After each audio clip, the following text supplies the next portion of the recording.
20 जानेवारीला मुंबईच्या दिशेने निघणार। सगळी सोयऱ्यांच्या व्याख्या सरकारला दिली होती। 2 दिवसात सरकार आरक्षण कसं देणार? सरकार आता काय करणार? 2 दिवस राहिलेत, कसलाही तोडगा निघालेला नाही। सरकारकडून खोट्या बातम्या पसरवण्याचं काम चालू आहे। तोडगा निघालेला असं सरकार सांगताय, तसं काही झालेलं नाही। सरकारचा संभ्रम निर्माण केला जातोय। सरकार अजून नोंदी सापडलेल्या 54 लाख लोकांना दाखले देत नाही। सरकार सारखे सगळे सोयरे शब्दावर चर्चा करतंय। सरकारने भानावर यावं, ट्रॅप रचू नये। सरकारने आडमुठी भूमिका घेऊ नये। 54 लाख लोकांना प्रमाणपत्र द्यावं। सरकारने मराठ्यांसोबत खेळ खेळू नये। सरकारने काही केलेलं नाही। सकारात्मक तोडगा काढा। 1 वर्षात सरकारला तोडगा काढता आला नाही। 7 महिने सरकारनं काय केलं? कोणता मंत्री विरोध करतोय त्याचं नाव घ्यायला नको। राज्यव्यापी आंदोलन करणार। कोणते मंत्री नेते आंदोलनात सहभागी होत नाही ते बघतोच। म्हणजे तुम्हाला जनता महत्वाची, अधिकारी महत्वाचे?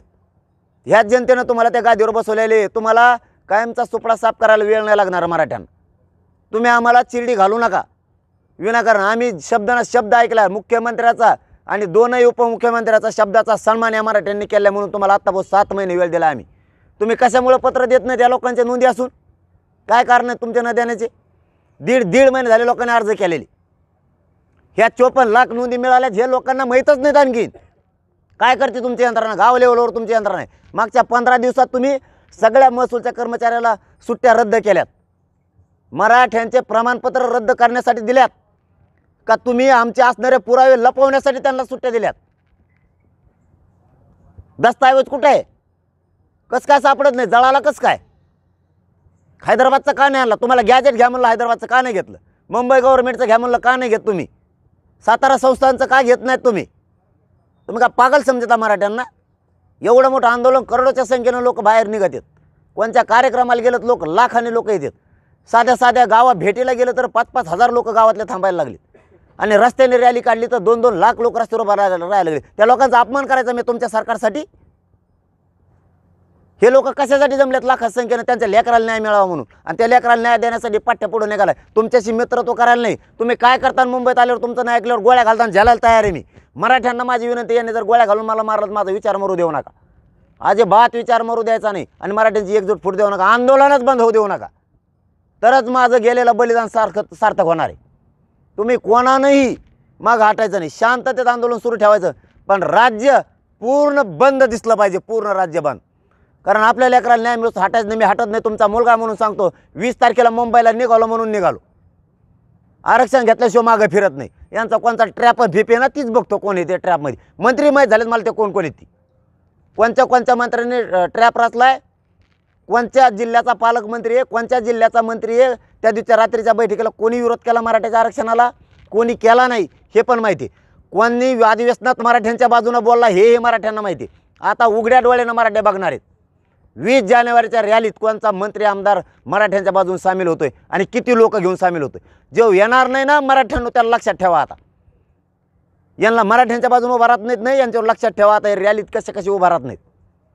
ही सगळी फसवणूक चालली मराठ्यांची आणि मी फसवणूक नाही होऊन देणार। किती म्हणू दे यांनी मराठी विश्वास ठेवू नका की आम्ही सगळे सोयरा घेतला। सगळ्या सोयरा घेऊन काय करतात? नोंदीचं काय आणि ते प्रमाणपत्राचं काय? मराठवाड्यात नोंदी सापडल्याच कसं काय कमी?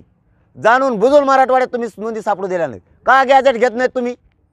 हैदराबाद संस्थांचं 1864 गॅजेट कसं काय घेत नाहीत तुम्ही? मराठवाड्यात एक सुद्धा मराठा नाही, हे सगळे कुणबी आहेत। गॅजेट सांगताय तुम्ही काय घेत नाहीत?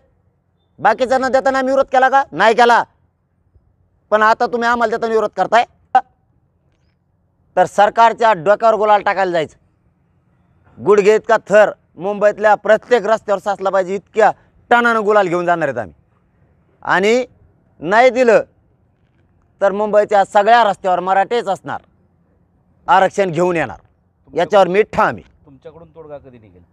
आता माझ्याकडून काय तोडगा काढायचा? माझ्या जो काय राहील तोडाला सगळं तोडील ना भाऊ। बारगाड्या दुखा लागलं नाही आणि उपोषण करायला लावून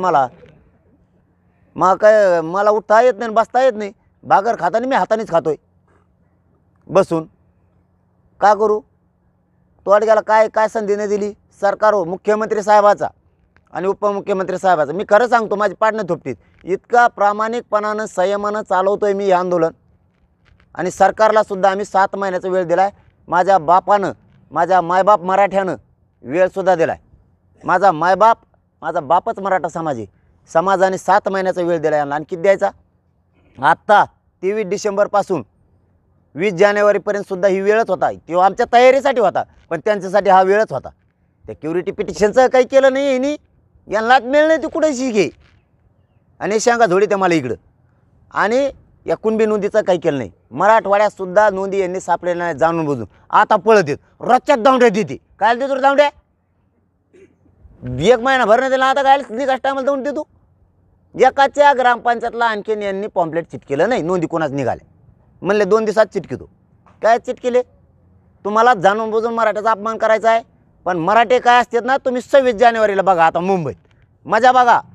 नुसता मोजे तो म्हणतो 3 लाख, ते येडपाटी एक 3 लाख येते का किती येतं माहीत नाही मला. मराठी इतके आहेत का? गणित करतं. तुला गणित येतं का रे?